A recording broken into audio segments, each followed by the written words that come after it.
So the first thing I do is I already made my sketch, and now what I'm doing is I am outlining my sketch. Once I've outlined it, it adds a nice little black border to it, which makes the little animated figure look nicer. So that is needed. And it also helps me color it because I have to fill it with a tool. I'm sorry that the frame rate is so bad and it looks like really glitchy, but that's just what happens when you speed up a video for so long, because this took me a while because I'm not good at drawing basic shapes. But basically what you do is you first just make a construction lines, then you outline it, then you do the coloring, and then you do the shadowing, and then you have to do a lot of that other stuff. It takes a while. As you can see, when I'm doing the outlining, I'm making some revisions to the parts of the hippo that I'm creating because they just don't look the best. So the blue lining is basically just an early sketch. Here I'm playing around with the colors. I'm going to do a pink and purple color scheme. First I tried blue, but then I decided to go with a more darkish purple. I think it works out pretty cool. Making a cool hippo with little sunglasses, so that's pretty cool. Now here I do the shadowing, and when I do the shadowing, I get a really smooth kind of circular brush, and then I take the color, and then I select it and put it darker, and then right there I just lower down the opacity of the sketch. I mean, not of the sketch, but of the darker purple, to make it so it kind of blends in. Now this is my artwork. I did have a speed art for this, but the footage kind of got corrupted. So if we look at this, you can see I do have these layers, and it was made by me. You got like the mountains and the stuff like that. How I did this was I just kind of took a basic, very rough drawing, and then I used a very rough brush to get the snow effect. And I just kind of laid out basic block layers until it looked something like the things I wanted to make. It actually wasn't as hard as making the animated characters, but it was really fun because it was very loose, and it really got me learning about how to use this new tablet that I got to help improve this kind of stuff. So here I'm making my next character. This character is going to be the person laughing at my joke in my coat of arms project. So right here I'm playing around with the hair.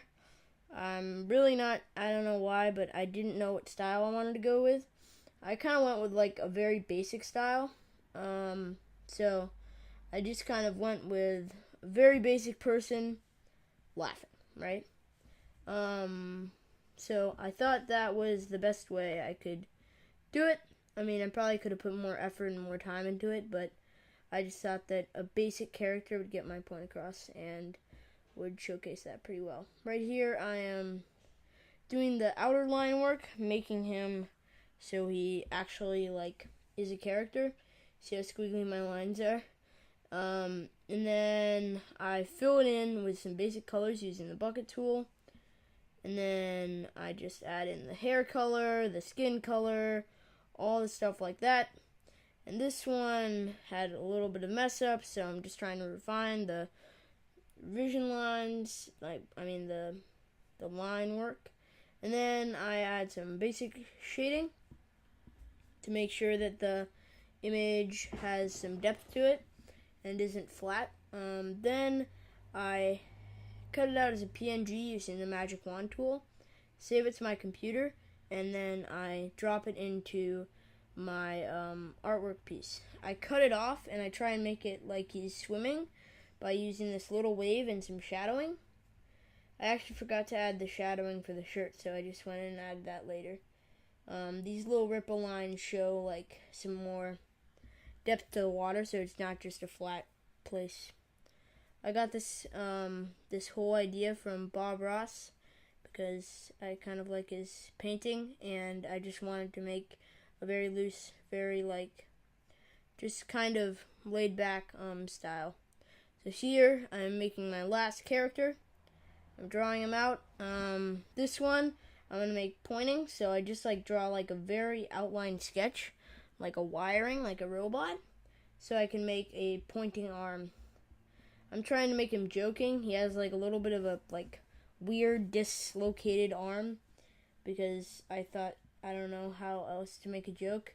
And he's kind of like, oh yeah, I'm making a joke. And then this guy has some very bright yellow hair, and for some reason, I don't know why, but my paint bucket tool just wouldn't work. So I had to color him in under the lines, which took a long time. So that kind of sucked because I really wanted it to take less time. So now I'm coloring it in. I'm taking some colors from the old guy because I want them to have the same basic style. I'm trying to color around the eyes so I don't like get it in the eyes. So it's too bad that my paint bucket tool stopped working. So you see how like he kind of looks like a lot less dimensional than the other image that I made earlier, and that is because of the shadowing. Shadowing is very important. Without it, your character just looks kind of basic and not very standoutish. So now I'm just adding in the shading, making him look a little bit more like, I don't know, make him look a little bit better. Then I import it into the thing, rasterize it, put it near the wave, like erase some of it to get that natural line that I want. And then I start blurring stuff because I was thinking about blurring it for my coat of arms project. I decided not to do that because I didn't want to take any images from Google because I hadn't already. So here I put the snow on top and I just made it work. So yeah, that is it for the video.